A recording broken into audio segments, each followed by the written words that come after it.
Hi, I'm Bretton, And I'm Dan. and we're from localmovers.com. Today, we're going to talk about recapping some of what we went over for your first 6-month roadmap, and we're going to solidify that down into kind of a plan to leaping into full-time working on this business if you've been going on it part-time up until this point. We're going to talk about the do's and don'ts of making that decision and how to have a successful launch. Yeah, I mean, you make it to the first 6 months. I think the first thing is to just congratulate yourself. You've gotten through 6 months. You understand the details of the business. You probably got a kit built out. You've got some standard procedures that you and your partner are using to do the moves.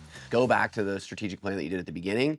This is time to kind of redraft that. You want to make sure that you've saved maybe about 3 to 6 months of runway, and that's rent, things like that, in case you have a hard month, something happens where unforeseen consequences. You don't want to be having to shut the business down and go back and get a job. You want to have a successful year. So I think saving a little bit of money is really important at this point, and also going back with your business partner and sitting down and looking at that, maybe the original vision statement or your kind of action plan that you built at the beginning, and just realigning. Hey, what are the learnings that we have? What are things that we want to do in the next 6 months? And start this process. It's going to be kind of a strategic planning process that you're going to do as a business every year.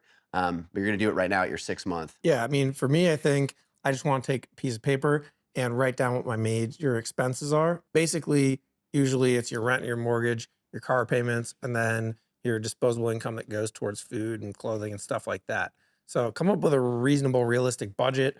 A good way to look at it is just look at your bank account and see how much money went out in the past 6 months and kind of take an average of those numbers in case there are any bumps. If you have any loans that you're paying down, any additional loans that you're paying down, you have to obviously include those in there. It's really better if you have more towards 6 months, I think, than 3 months. But 3 months might be enough for you to get to some revenue numbers where you can hit your burn. So now you're at like 3,500, 4,000 bucks a month of a burn for yourself that you got to cover.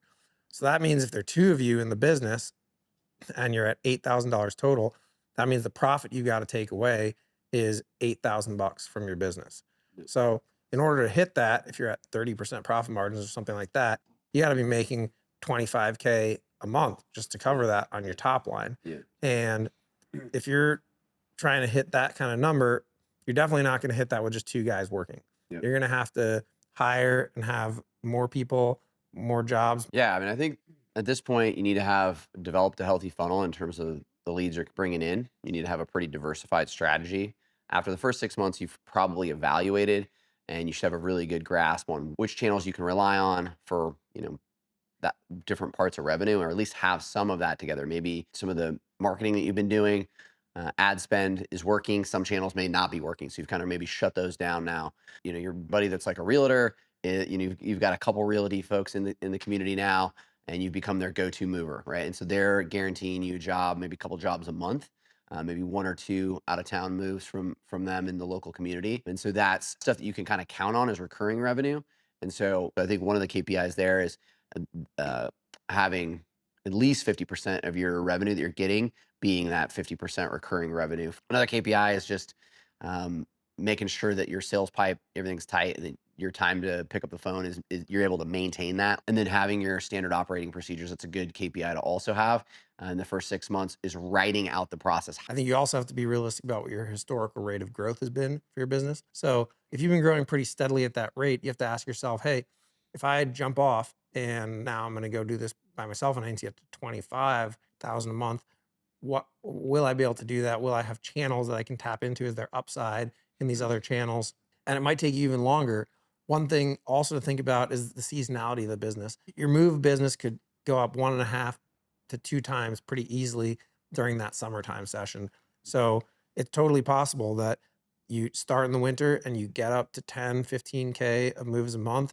And then you're looking to get up to 25K in the next 3 months over the summer, and you gave yourself that 6 months of savings. That's pretty reasonable. Of course, you have to be prepared for the dip again in the off season, shoulder season next winter, which we've got some strategies about if you go to localmovers.com/academy. And one of the reasons that we're so excited to launch this now and talk more about getting these businesses started is we've got a opportunity for folks to partner with us to launch their own moving company. Click the link below. And we're kicking off our first class this winter to try and get some guys going, see if we can get them to get that escape velocity, get off the ground, get that airplane off the ground by this summer. So we're really excited about that. So I think if you can see putting certain number of dollars in equates to a certain number of dollars out, then you want to just keep leaning into those different channels that you have. But of course, the other part of this is that you need to be able to scale your team and maintain that quality because, as we said before, the bedrock foundation of your funnel is getting that 5 star or as close to 5 star rating as you can possibly get on Google Maps and Yelp. And so if you bring guys on who do not do good work, it's not worth it as you're building the foundation of this business. So we'll talk about hiring and firing, which Dan has a huge amount of experience in a upcoming episode. But it's really important that you both have the financial backing, your own savings ready to go, and you're ready to test those channels. You can afford to pay your rent as you ramp this up, feed yourself, and that you're ready and in a position to kind of hire a team. It's really important that you be very conservative with these things. All the best businesses, or many of the best businesses in the world, operate on a really big balance sheet. You don't need to know that much about accounting in order to run these businesses. If you go to localmovers.com/academy, we have some basic resources for you there. You can click the link below. But you do need to have this basic understanding of the amount of cash that you have in your bank account, right? Which are the assets that you have primarily, aside from your trucks and whatever other things you may have. That is the backbone of your business's ability to become flexible and grow and also survive the lean times. And the good thing about moving is from the analysis that we've done looking at the registered movers with the FMCSA in the DOT database, probably every year we see like 1,000 new moving companies come up on the map, and we see 1,000 drop off and go out of business. So this kind of balance sheet thinking, even when you're really small and it's just about keeping yourself afloat, will really lend you a lot of success over the longer term of your business. How do you think about that?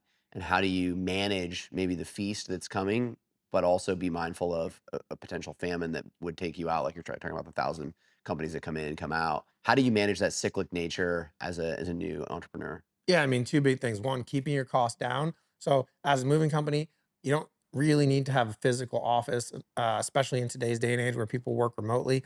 Even if you're getting help with someone answering the phone for you, might be your wife or your girlfriend or something. If you don't have the chance to hire or enough budget to hire a full time person at that point, they can work from pretty much anywhere.